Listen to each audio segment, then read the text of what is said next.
Olá, sejam bem-vindos ao canal do Colégio Alciste, eu sou o professor Claudinei Araújo. Hoje eu vou dar aula para vocês de filosofia. Após a morte de Alexandre, a filosofia se dividiu em duas escolas com pensamentos bem diferentes, a estoica e a cínica. Então hoje eu vou falar um pouco para vocês sobre o cinismo. Ô tio, afinal de contas, o que é o cinismo? Meus amores, o cinismo se tornou conhecido através do seu comportamento, trazendo então novas perspectivas a respeito da ética. Ô tio, para de falar essa palavra perspectiva, é tão difícil. O tio, quando falar sobre perspectiva, ele vai falar de olhares diferentes.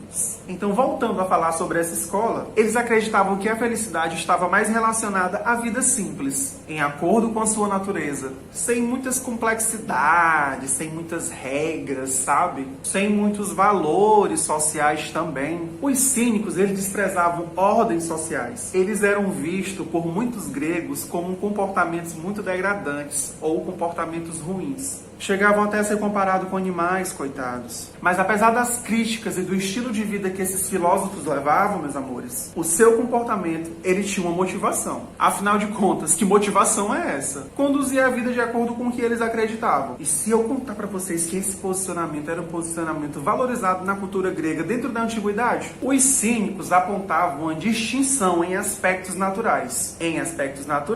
E os costumes humanos. Esse pensamento, então, entrou dentro do contexto da Grécia na antiguidade. Mas afinal de contas, qual é a origem disso? O cinismo foi um movimento iniciado em meados do século IV a.C., com alguns adeptos inclusive no Império Romano. Antístenes e Diógenes foram os primeiros adeptos. Mas certamente, meus amores, o cínico mais conhecido dessa história é o Diógenes. O Diógenes, ele ridicularizava e debochava as pessoas dentro do seu cotidiano e as pessoas que se consideravam sábias. Meus amores, ele chegou a adotar métodos bem naturais mesmo, sabe? Alguns textos chegavam até a relatar que ele observava muitos animais, tendo inclusive pensado que ele poderia aprender muito com os ratos e que o seu comportamento era como o de um animal. Então ele decidiu viver nas ruas, sem manter higiene, se alimentando com as mãos, pedindo esmola às vezes. Mas apesar disso, ele deixou de certa forma um legado, porque afinal de contas, os cínicos acreditavam que para alcançar a felicidade não precisava se preocupar nem com dor, sofrimento ou bens materiais. Ou seja, desse ponto de vista, a felicidade ela podia ser alcançada por todos. Eles pensavam o seguinte, que uma pessoa com sabedoria de verdade, ela se contentava com pouco. Ela não precisava de muito. Diógenes, inclusive, segundo alguns relatos, fica só entre nós, ele vivia dentro de um barril. E sempre costumava recomendar uma vida simples. Para demonstrar a sua aversão e desprezo às relações sociais e como as pessoas lidavam com o seu cotidiano, com o seu dia a dia, Diógenes, inclusive, não se portava até com as roupas que ele usava. Chegando relatos que ele usava até mesmo trapos como roupas. Chegando a usar roupas velhas, inclusive.